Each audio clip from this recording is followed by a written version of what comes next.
네, 안녕하세요. 알고팍스 최한결입니다.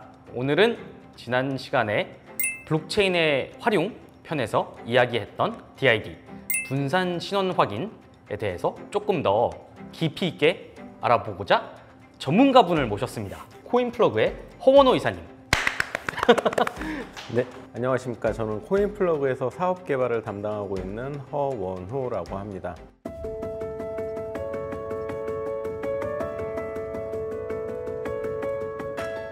오늘 제가 말씀드리는 게 좀 많은 도움이 됐으면 좋겠다라는 생각이 듭니다. 저희가 좀 실제로 거래소이긴 하지만 지금 블록체인 특히 분산 신원 확인이라는 것이 무엇인지 좀 생소하긴 하거든요. 혹시 분산 신원 확인이 뭔지 한번 얘기를 좀 해주실 수 있을까요? 네, 분산 신원 확인, 분산 신원 인증이라고도 얘기를 하고요. 분산 신원 인증 같은 경우에는 탈중앙화 신원 인증의 영어 이름이 되겠죠. 네, 이거에 대해서는 조금 배경이 좀 필요해요.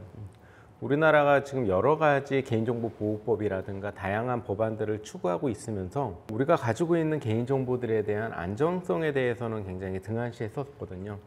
최근에 마이데이터 사업이라고 정부에서 정보 주체인 개인이 본인의 정보를 적극적으로 관리 통제하고 이를 다양한 분야, 신용 관리라든가 자산 관리 이런 것들에 대해서 활용하는 법안이 최근에 통과가 됐습니다.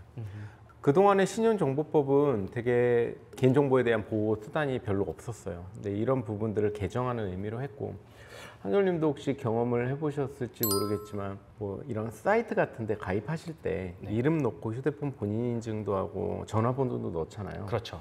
그로 인해 가지고 다양한 곳에서 연락을 받거나 대출이라거나 아니면 어디 가입권이라든가 이런 경험이 있으시죠? 그렇죠. 흔히 털렸다고 이야기하죠. 네네. 그런 정보들이 계속해서 털리고 있는 상황이고 그러다 보니까 실제 개인정보라고 하는 것들은 나한테는 굉장히 중요한 수단임에도 불구하고 내게 아닌 것 같은 그런 느낌이 드는 거죠. 누가 가지고 있는지도 모르고 어디서 활용되고 있는지도 모르고 전혀 모르는 상황이 되는 거죠. 이런 부분들이 마이데이터 사업 중에 하나입니다. 마이데이터 사업이라고 하는 건가요?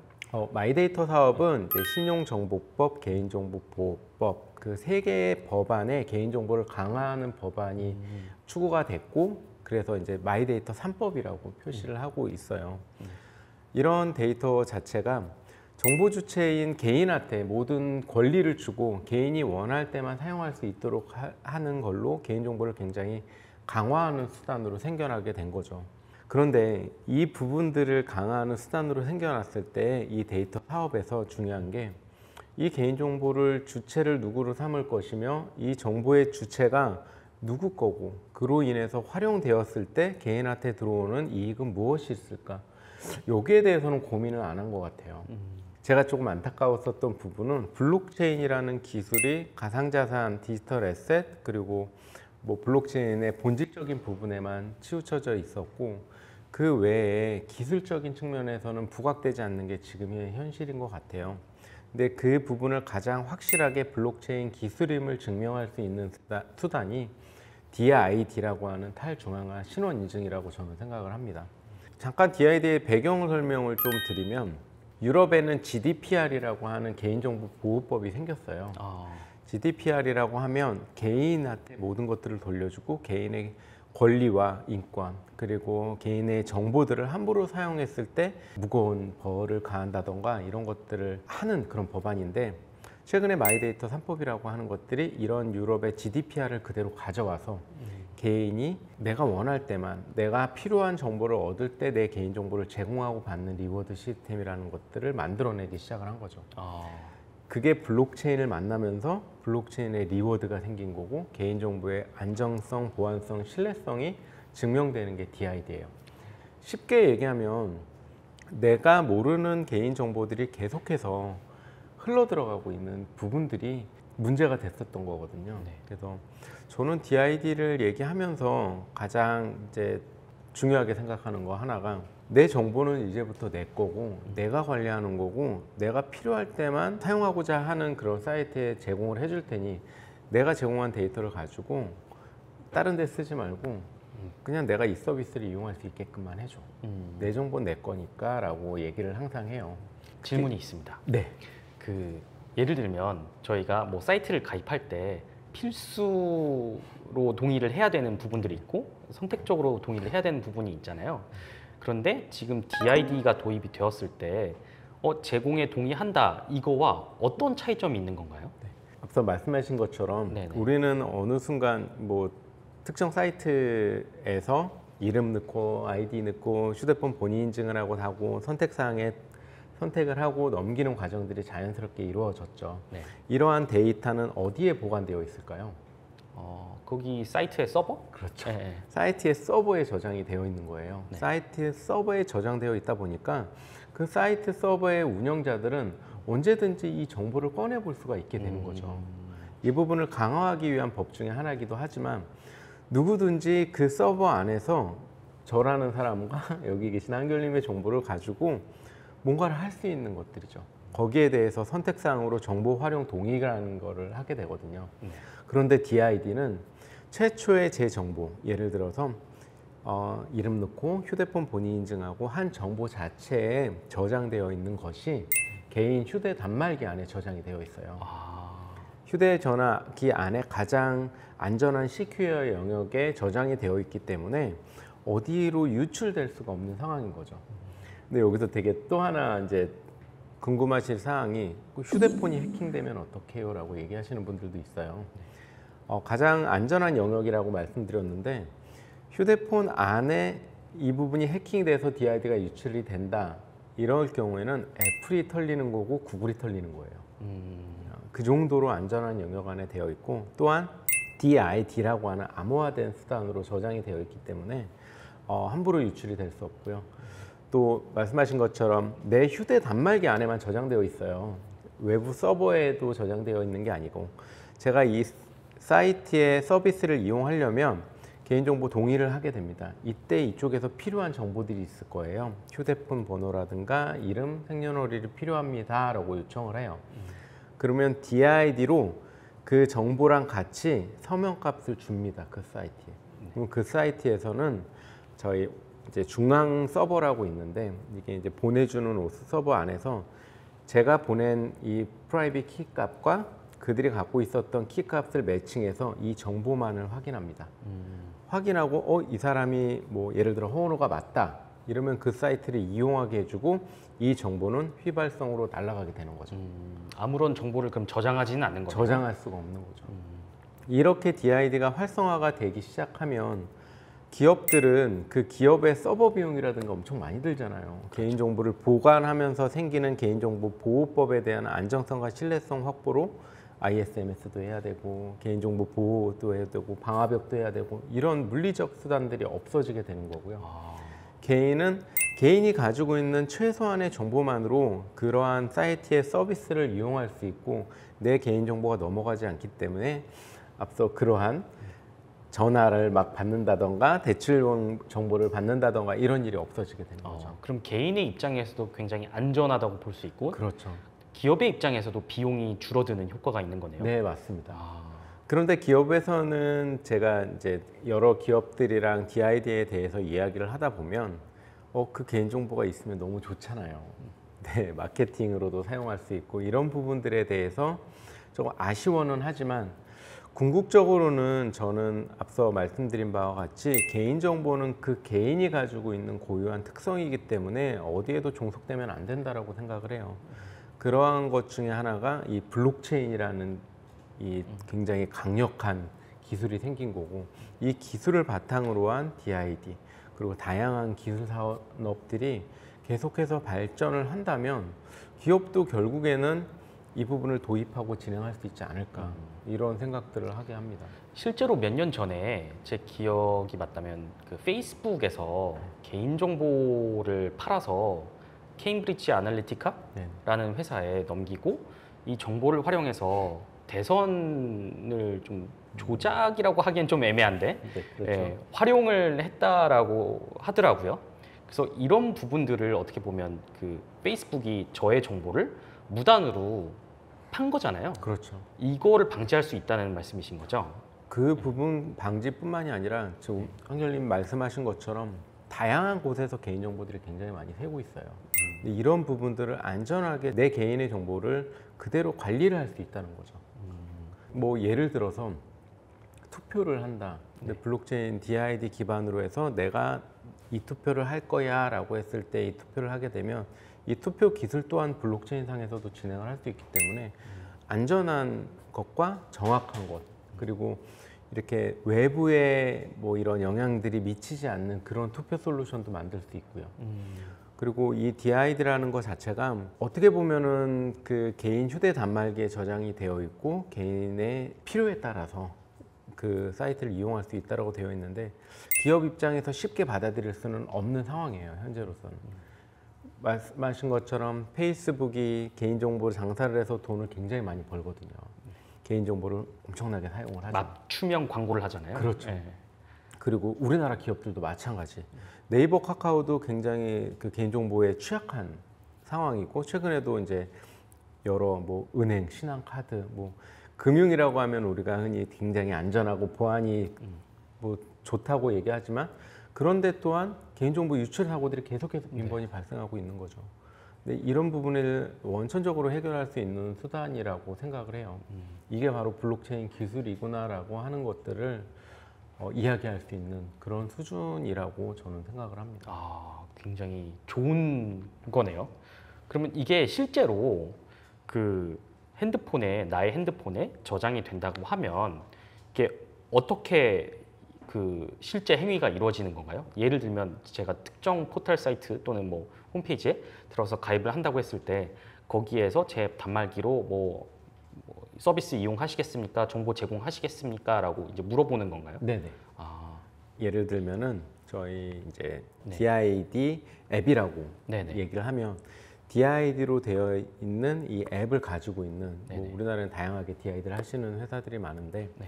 앱을 가지고 있으면 그 사이트에서 이 앱에 호출을 해요. 음, 이거 이용하실 거면 저희한테 이름이랑 생년월일을 주셔야 됩니다.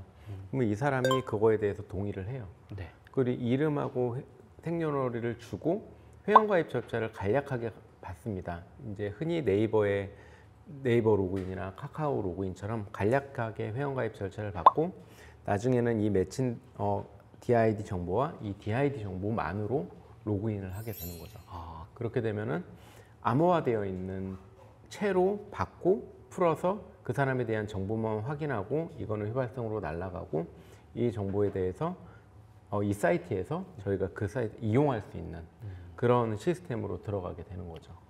되게 많은 기업들에서 DID에 대해서 관심은 많이 보이는데 이 부분이 되게 해결을 못하는 거죠. 휘발성으로 일회성만 사용하고 이게 없어지다 보니까 다른 넥스트에 뭔가를 할 수 있는 수단들이 없어지기 때문에 당장의 도입은 어려우나 근데 최근에도 DID에 대한 관심이라든가 이런 게 굉장히 발전을 많이 하고 있어서 네. 많은 분들이 좀 많이 사용하실 수 있는 기회가 더 많이 오지 않을까 저는 굉장히 기대를 많이 하고 있는 상황입니다. 그럼 지금 DID가 무엇인지, 그 다음에 어떤 배경에서 나왔는지, 네. 왜 필요한지 말씀을 해주셨는데, 그럼 현재 우리나라에서 지금 도입되어 있는 분야라던가 기업이 있나요, 혹시? 안타깝게도 DID가 이제 앞으로 굉장히 발전할 거라는 세계적인 전망도 있음에도 불구하고 DID를 직접적으로 운영하고 있는 기업들은 그렇게 많지 않은 상황이에요. 다만 저희가 굉장히 긍정적으로 보고 있는 부분은 2020년부터 정부는 정부 7대 과제라고 해서 다양한 블록체인 사업들을 많이 하고 있습니다. 그 중에 하나가 DID 사업이고요. DID 집중 사업, 그리고 DID 시범선도 사업 등 다양한 사업들을 하고 있어요. 이 사업을 하면서 연결되는 기업들이 생겨나게 됩니다. 최근에는 뭐 대기업은 SK텔레콤, LGCNS 뭐 이런 대기업에서도 다양하게 지금 시도를 많이 하고 있고요. SK텔레콤은 뭐 잘 아시다시피 이니셜이라고 하는 DID 플랫폼을 직접 운영하면서 DID를 SK텔레콤이랑 텔레콤 회원사들한테 계속해서 런칭을 해가는 굉장히 좋은 방향성으로 보여주고 있고요. 저희 코인플러그 같은 경우에는 부산시에 이제 부산시가 블록체인 규제 자유 특구로 되어 있는데 그 안에 비패스라고 하는 부산 시민 앱이 있습니다. 그게 이제 DID 기반으로 되어 있고요. BPS는 부산에서 활용할 수 있는 부산 시민증, 그리고 시청 방문증, 해운대 구민증, 그리고 가족사랑카드. 최근에는 부산시에서 운영하는 그 대중교통수단을 이용할 수 있는 교통카드까지 런칭을 해서 네. 큰 기업들, 특히 뭐 LG라든가 SK에서 다양한 DID 사업을 하고 있으신 것처럼 네. 정부에서도 관심을 많이 가지고 있고 일부 지자체에서도 이런 크게 네. 활용을 많이 하고 있는 상황이에요. 그래서 그거를 바탕으로 해서 경남 도민카드라든가 인천 시민카드들도 DID 기반으로 지금 만들고 있는 그런 실정입니다. 그래서 올해는 아무래도 그런 시범 선도 사업이나 DID 사업에 집중을 한다면 내년부터는 좀 더 기업들이 적극적으로 참여해서 이 DID 혹은 이 블록체인 기술에 대해서 좀 많은 참여하지 않을까 그런 기대를 굉장히 많이 갖고 있어요.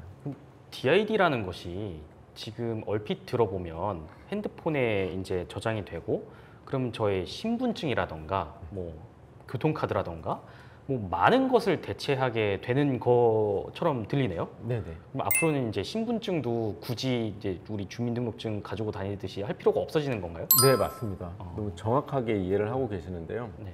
실제 앞서도 블록체인 사업이나 DID 집중 사업은 정부 차원의 사업이 굉장히 많다고 말씀드렸잖아요. 네네. 실제로 주민등록증 또한 행정안전부와 도로교통공사 등 해서 운전면허증, 주민등록증이 전부 DID화해서 모바일화되는 현상이 발생을 할 거고요. 네네. 최근에 시범 사업으로 이니셜에서 운전면허증에 대한 진위 확인을 해서 편의점 같은 데 갔을 때 미성년자가 주류라든가 이제 담배라든가 살 때 그거를 확인할 수 있는 용도로 사용하게 했고요. 그러면 만약에 내가 미성년자다 네. 라고 해서 뭐 술이나 뭐 담배를 사지 못한다 라고 하면은 나이만 보여지게 되는 건가요? 아닙니다. 아, 실제로 운전면허증에 있는 그 네. 기본 사진이 그대로 다 보여지게 됩니다. 네. 그렇게 되면은 뒤쪽에 있는 주민등록 번호 중에서 민감 정보에 해당하는 주민등록 뒷번호가 이제 약간은 가려져서 알아서. 얼굴과 이 얼굴 또한 네.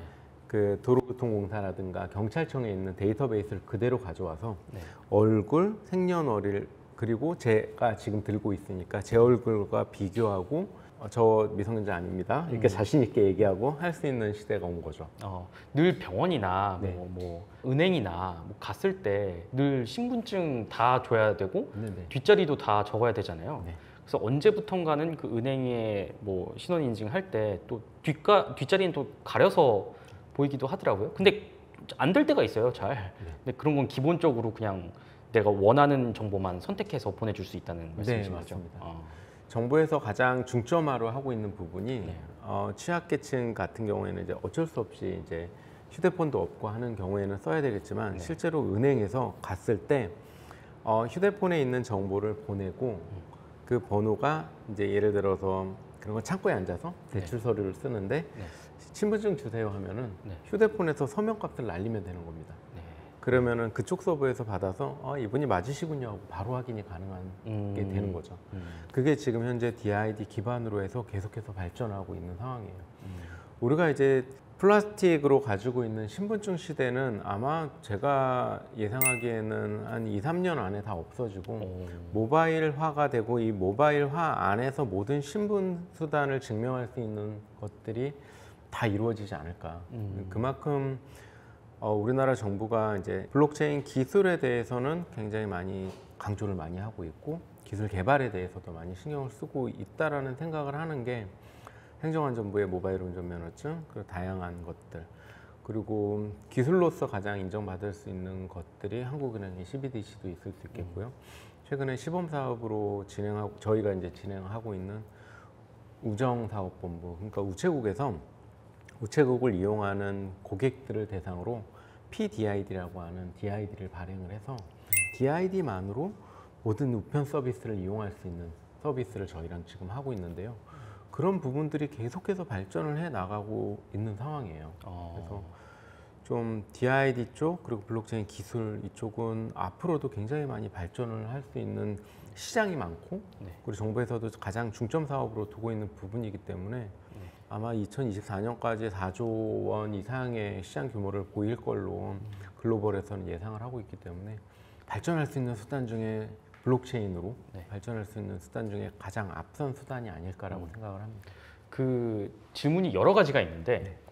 지금 일단 말씀하시는 거 들어보면 그 정부는 공공적인 영역에서 블록체인을 굉장히 활발하게 도입하려고 하고 좀 포용적인 자세를 보이고 있는 것 같은데 기업들은 아직은 그러진 않은 것 같아요. 네, 맞습니다. 기업들이 도입을 하려면 어떤 그 점이 더 보완되어야 할까요?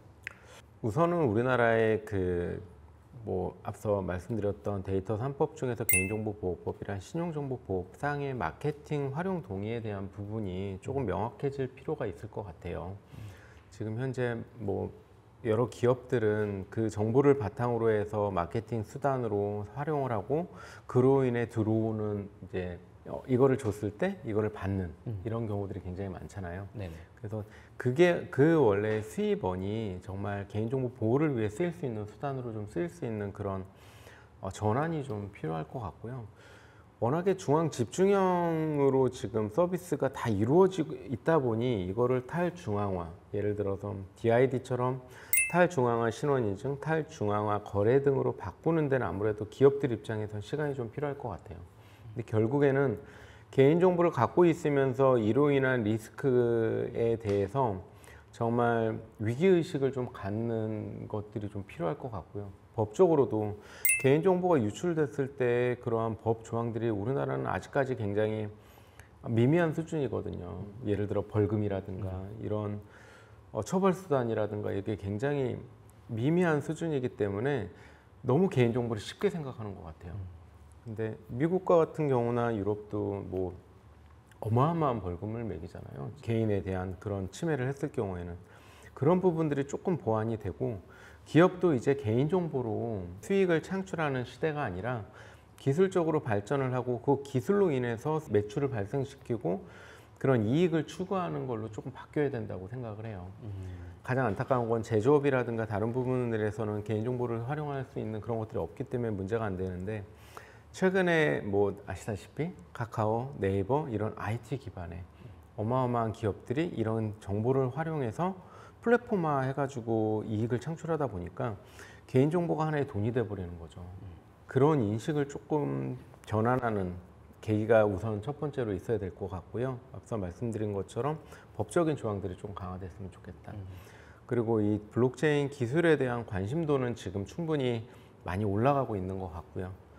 이런 부분들이 좀 해결이 되면 기업에서도 블록체인 기술 혹은 이에 준하는 안전한 개인정보 기술들을 사용해서 이런 기술들을 점차 도입해가면서 개인정보에 대한 안정성과 신뢰성, 보안성을 좀 강조하는 걸로 됐으면 좋겠다라는 바람은 있어요.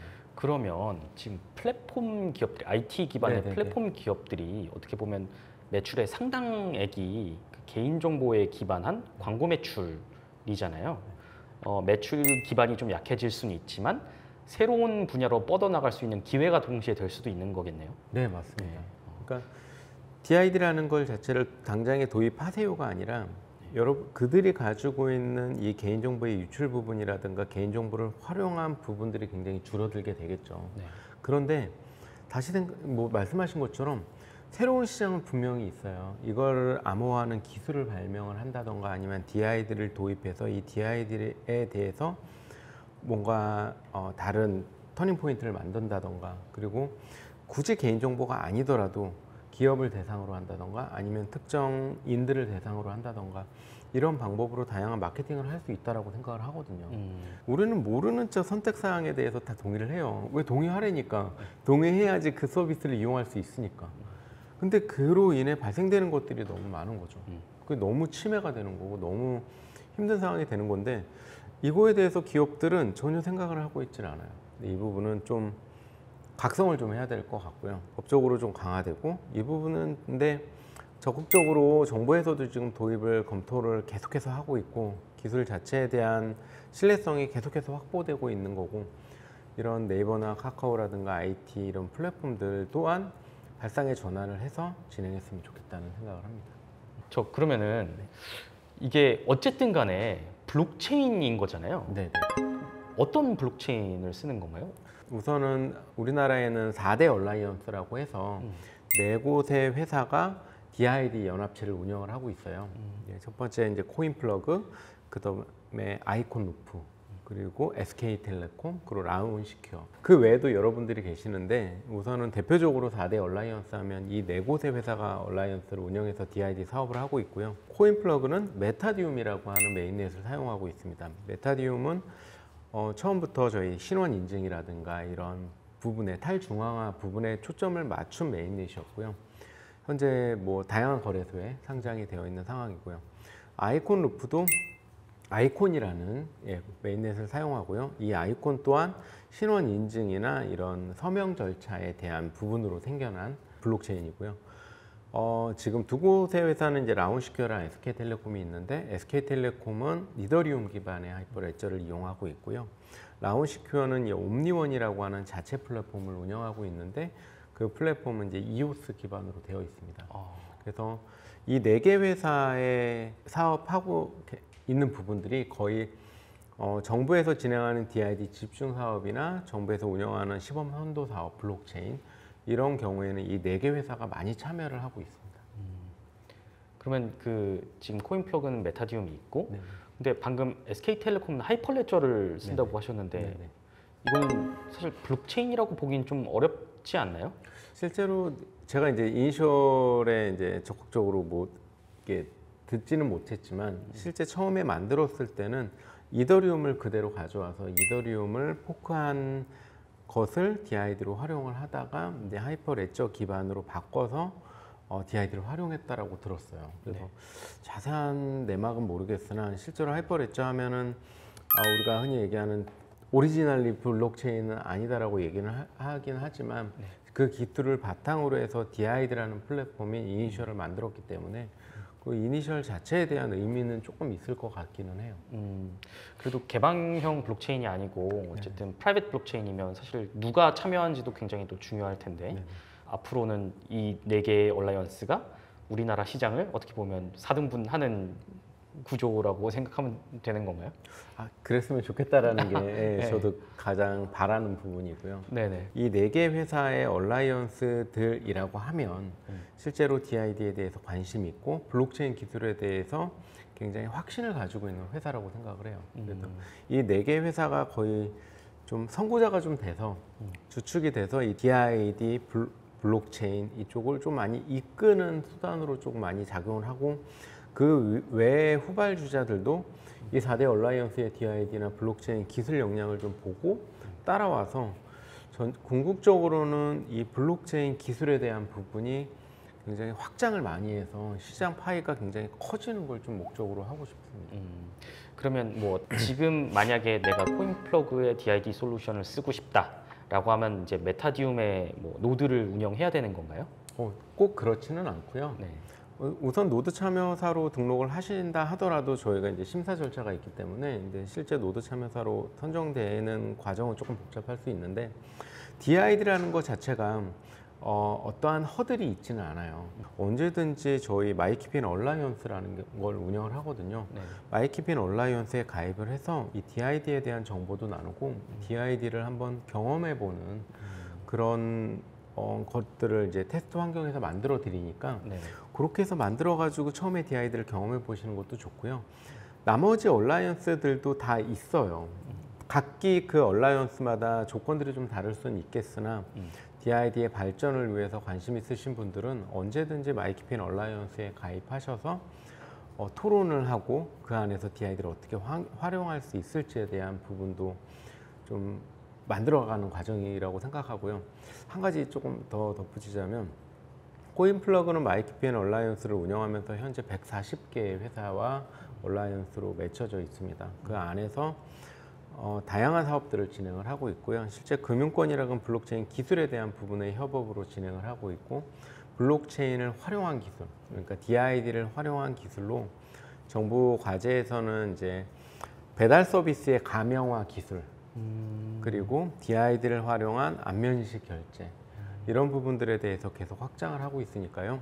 얼라이언스에 참여하셔서 순전히 DID를 뭐 신원 인증 수단뿐만이 아니라 이러한 가명화 기술 그리고 안면인식 기술과 어우러져서 하나의 연합체를 구성해서 사업을 할 수 있는 그렇게 만들어갔으면 하는 바람입니다. 굉장히 뻗어나갈 수 있는 분야가 다양하게 있네요. 네. DID 자체만으로 보면은 분산 신원 인증이라고 해서 굉장히 어려울 수 있는데 이 신원 인증이 아까 말씀드린 것처럼 내가 나임을 증명하는 수단이라고 했잖아요. 내가 나임을 증명하는 수단에 어떠한 것들이 계속해서 붙일 수 있어요. 이 DID는 저희 뭐 이것도 자랑을 할지 모르겠지만 코인플러그는 여러 가지 세계에서 가장 많은 블록체인 특허를 보유하고 있는 회사입니다. 개수로는 한 330개 정도의 블록체인 특허를 가지고 있는데 그 중에 하나의 기술이 이 DID를 사람의 신원 인증이 아니라 사물에도 부여할 수 있어요. 사물에 DID를 부여해서 이 DID가 굉장히 고유한 가치를 가질 수 있게끔 하는 특허도 가지고 있거든요. 그래서 이 DID가 제가 이제 신원 인증에 대해서 포커스를 맞춰서 말씀드리는 이유는 이 부분이 가장 쉽게 쓰일 수 있는 부분이고 가장 널리 쓰고 있는 부분이어서 그런데 사물에 DID를 부여하거나 아니면 다른 것들에 DID를 부여해서 이 고유의 영역을 만드는 걸로 활용이 가능하시기 때문에 언제 어느 곳에서 다 쓰일 수 있다고 생각을 합니다. 이게 바로 블록체인 기술이 가지고 있는 되게 장점이 되지 않을까요? 파괴력이 있네요. 그렇죠.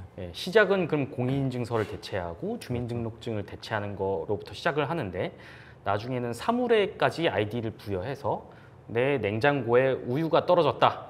이러면은 이 냉장고로 이 주소로 우유를 배달해라. 뭐 이런 것까지 자동으로 그렇죠. 가능할 수 있겠네요. 그게 하나의 활용처인 것 같아요. 네네. 흔히 그거를 대체할 수 있는 수단들이 뭐 최근에는 여러 가지가 많이 나오고 있지만 IoT 기술이 발전하면서 다양한 그런 방법들이 나왔지만 실제 DID를 사용하게 되면 완전 가명화 데이터가 되는 거죠. 네. 내가 어디서 시켰는지 뭘 했는지 모르고 그거에 대한 이력은 제가 관리하는 게 되는 거니까요. 저도 늘 고민이 하나 있는데 제가 차를 타고 고속도로를 타면은 하이패스가 달려 있잖아요. 근데 하이패스 리딩을 잘 못해요. 그래서 뭐 고속도로 그 미납 요금 고지서가 자주 날라와요. 근데 이거를 제 차를 제가 탈 수도 있고 다른 사람이 탈 수도 있는데 그렇죠. 어쨌든 간에 이 차에게 부과되는 요금을 하이패스에서 징수한다고 하면 이 차에 해당되는 그 DID가 또 있으면은 굉장히 유용할 것 같다는 생각이 들긴 하네요. 그렇죠. 우리나라도 차대 번호가 있고 자동차 소유자가 있고 그렇잖아요. 네. 이 차대 번호라든가 아니면 자동차 소유 증명이 되면은 그 사람의 개인 정보가 노출이 되게 되어 있어요. 그런 것들이 개인 정보가 노출되는 위험들을 다 막을 수 있는 거죠. 네네. 이 차에 대한 부과되는 것들은 그 사람한테만 계속 가는 거죠. 그래서 이런 부분들이 좀 널리 쓸 수 있는 계기들이 점차 많아지지 않을까. 이거에 대한 선구자 역할을 4대 얼라이언스, 뭐 코인플러그도 할 수 있고 다양한 곳에서 좀 이 부분을 활용하는 수단으로 많이 쓰였으면 좋겠다라는 생각을 하게 됩니다. 블록체인의 활용에 대해서 좀 더 여쭤보고 싶은데 그러면은 예를 들면 마이키핀 얼라이언스는 메타디움 블록체인을 사용하고 있는데 수수료는 누가 내는 건가요? 메타디움 블록체인을 사용하면서 발생하는 본인 확인 인증 비용이라든가 이런 것들은 전부 코인플러그에서 지불을 합니다. 그 수수료 자체가 뭐 다행스럽게도 저희는 뭐 이더리움이나 비트코인 정도의 수수료를 부과를 할 수 없고 저희는 수수료가 굉장히 저렴합니다. 그래서 그런 부분들 또한 메타디움 재단과 저희가 이제 협력 파트너 사이이기 때문에 코인플러그에서 모든 것들을 다 지불하고요. 실제 활용할 수 있는 서비스 기반도 제공을 해드리기 때문에 경험을 하셔서 진행하시기에 뭐 전혀 부담 없는 수준이라고 생각을 합니다. 그러면은 그 마이키핀 얼라이언스에 참여함으로써 발생하는 비용이 전혀 없다는 말씀이신 건가요? 네, 맞습니다. 그래요? 네네. 얼라이언스에 참여를 해주시면 그 안에서 저희랑 같이 고민을 같이 하고 우리 블록체인의 파일을 키울 수 있는 방법, 우리 DID의 인증 방법, 그리고 이 DID를 활용한 사업들을 어떻게 할 수 있을지에 대해서 같이 논의하는 자리이기 때문에 전혀 비용은 발생하고 있지 않고요. 다른 온라인스는 모르겠어요. 저희 온라인스는 전혀 비용이 발생하지 않고 그런 고민들을 좀 많이 했으면 좋겠습니다. 이게 제가 처음에 아마 DID 설명드릴 때 말씀드렸던 것처럼 블록체인이라고 하면 가상자산이라고 하는 큰 시장이 있습니다. 이 부분도 굉장히 중요한 시장이고 이로 인해 파생되는 여러 가지들, 뭐 인원이라든가 아니면 뭐 매출 그리고 파이들이 굉장히 커지고 있는 거고 이부 시장도 굉장히 중요하지만 이 시장 못지않게 중요하고 큰 파일을 가지고 있는 게 기술 쪽이거든요. 결국에는 이 블록체인에서 쓰이는 가상자산이라고 일컬어지는 이 코인들, 이 토큰들을 활용한 기술이 블록체인 기술이에요. 네. 그래서 이 못지않게 이 부분에 대해서도 관심을 좀 많이 가져주셨으면 좋겠고, 그 부분이 좀 진지하게 고민될 수 있는, 그리고 그런 부분들을 논의할 수 있는 장들이 많아지는 거, 그리고 그 부분의 한 축을 마이키핀 얼라이언스가 좀 담당했으면 하는 것이 조금은 기대하고 있는 바이긴 합니다. 어차피 근데 마이키핀 얼라이언스 들어갔다고 해서 다른 뭐 얼라이언스 못 들어가고 그런 거 배타적인 전혀 건 아닙니다. 아닌 거잖아요. 전혀 아닙니다. 네. 네네. 같이 이 파일을 키우자. 네. 제가 이제 그 전에는 다른 데서 근무를 하다가 이제 블록체인이라는 걸 알게 됐고, 이쪽 업계에 들어와서 봤을 때 이 블록체인 기술은 정말 최고의 기술인 것 같다는 생각을 해요. 실제로 우리나라에 뭐 전 세계적으로 이제 인터넷이 발생을 했을 때, 그리고 스마트폰이 발생을 했을 때, 그리고 이 블록체인을 기반으로 한 다양한 사업들, 저는 뭐 지금 오늘 논의되고 있는 DID랑은 조금 별개의 얘기이긴 한데, 메타버스라고 하는 거대 시장의 중심이 블록체인이 되지 않을까라고 기대를 하고 있는 사람 중에 한 명이기 때문에 굉장히 블록체인 기술에 대해서는 의심의 여지가 없을 것 같아요. 네. 저도 그 다른 쪽에서 일을 하다가 어떻게 보면 때려치고 이쪽으로 넘어왔던 이유가 정말 이거는 무궁무진하다. 네네. 앞으로 클 수밖에 없는 산업이다라는 확신이 들어서 그만두고 용기 낼 것도 없었어요. 사실 그때 당시에는 아마 마찬가지 비슷한 느낌이셨을 것 네네. 같아요. 이거는 결국은 어떻게 보면 인터넷이 처음 생겼을 때와 비슷한 분위기, 네, 맞아요. 그다음에 스마트폰이 생겼을 때 그 생태계가 생겨나는 것과 비슷한 분위기. 인 것 같아요. 아직도 저희 뭐 디파이가 됐든 STO가 됐든 뭐 DID가 됐든 너무나 그 알려진 부분들도 있지만 그러지 못한 부분들도 활용할 수 있는 부분이 굉장히 많기 때문에 미래는 계속 좋다고 봅니다. 네네. 예. 저도 100% 동의하는 내용이고요. 좀 안타까운 점은 미국과 중국 시장의 블록체인의 그러한 빠른 속도들, 이 부분을 우리나라도 언젠가는 이제 따라가야 되고, 그 부분을 뛰어넘는 수준의 블록체인 기술들이 계속해서 발생을 해야 된다고 생각을 하거든요. 이 부분이 이제 정부 규제라든가 아니면은 그 외의 요인들로 인해 가지고 멈추지 않았으면 좋겠다는 바람이 있습니다. 네. 그러면 이거 한번 말씀해 주시면 좋을 것 같은데, 그 마이키핀 얼라이언스의 회원사들이 늘어나고 그 메타디움 블록체인을 활용하는 그 비즈니스들이 늘어나면 그 메타의 가격은 오르는 건가요?